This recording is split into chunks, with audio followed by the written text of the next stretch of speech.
Hi, hello, isang magandang umaga, tanghali, hapon, gabi sa inyong lahat.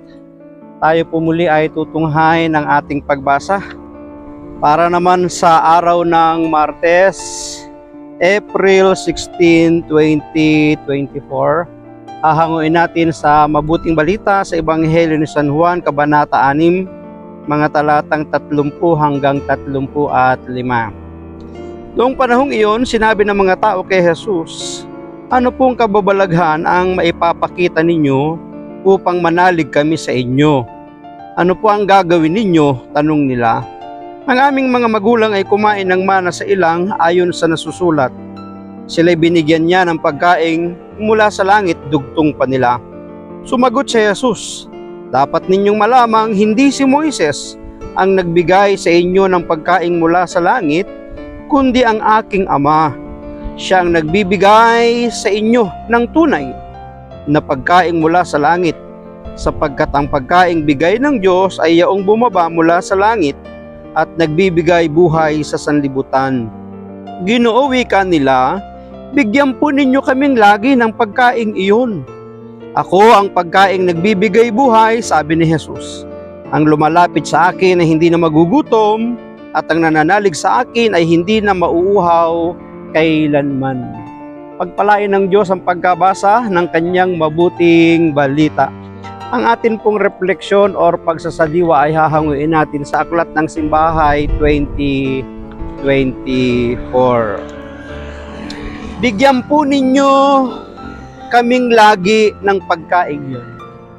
Nang ang Panginoong Hesus ay hinahanap na ng mga tao sapagkat sila'y nabusog, merong ini-introduce na bagong pagkain ng ating Panginoon na ang sino mang kakain ay hindi na muling magugutom.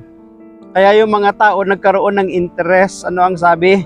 "Bigyan po ninyo kaming lagi ng pagkain iyon." Oo nga naman, kung isang kainan mo lang ay hindi ka na magugutom, hindi ka na nangangailangan maghanda ng pagkain sa susunod pang pagkainan o kainan.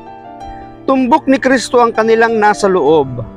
Sa labas ay waring sila'y mapagpakumbabang humihingi ng makakain.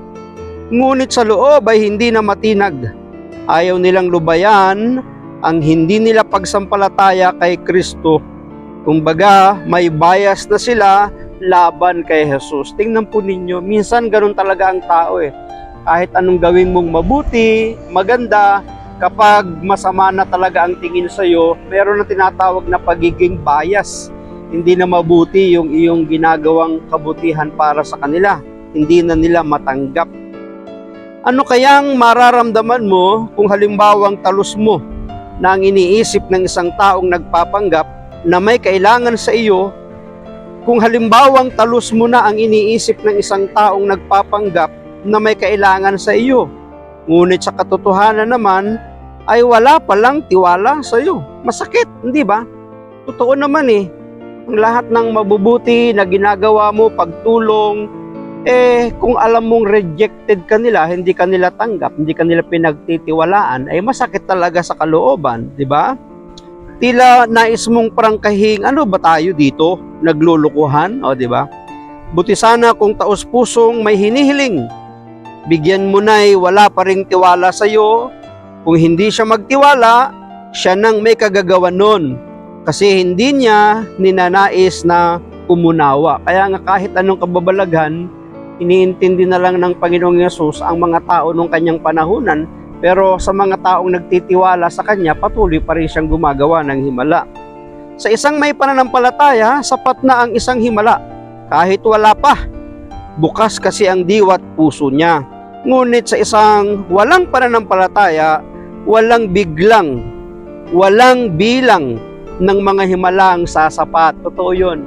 Kapag ang isang tao ay walang pananampalataya, kahit anong mga himala ang gawin mo, hindi yun makukontento. Bakit? Wala kasing paniniwala eh. Pero sa isang tao na mayroong pagtitiwala, isang himala ay sapat na para magkaroon siya ng malaking kagalakan. Maraming salamat at pagpalain tayo ng ating Panginoon. Ang akin lamang palaging sambit, I love you with the love of the Lord. Bye-bye and bye-bye.